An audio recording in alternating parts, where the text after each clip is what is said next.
Quelques éléments sur le devoir. Dans la présentation des documents, vous pouvez insister donc sur leur nature.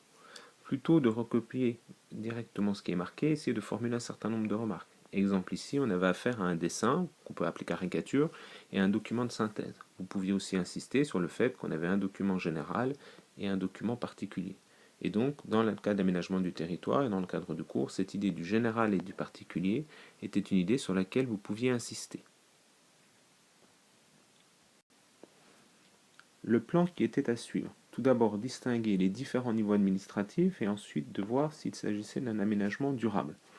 Dans les différents niveaux administratifs, il faut absolument avoir un ordre. Si dans les documents on insiste d'abord sur le rôle de l'État, vous devez d'abord parler de lui et ensuite évoquer les autres éléments. L'idée de millefeuille territorial est intéressante, mais elle ne peut arriver qu'en conclusion, puisque c'est parce que vous avez montré tous ces niveaux que vous pouvez déboucher sur cette idée. Pour les aspects de développement durable, n'oubliez pas de rappeler les différents critères qui vont vous permettre de l'examiner. Maintenant, que voit-on ici? Quelques exemples à partir de vos copies.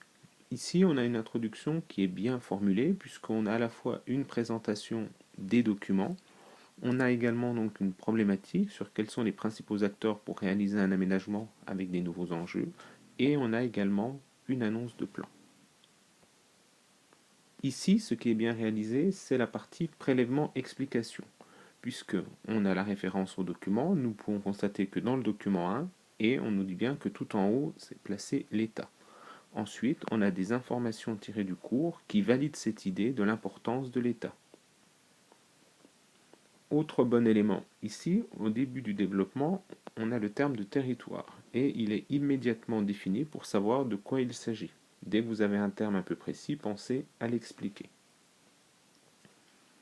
Ici, dans le prélèvement, un bon réflexe, puisque pour montrer notamment le rôle des villes et des métropoles, on s'est appuyé à la fois sur le document 1 et sur le document 2. C'est tout à fait possible.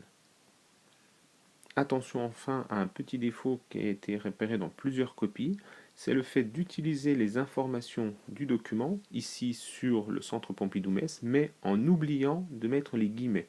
Vous devez absolument montrer les guillemets pour montrer ce prélèvement.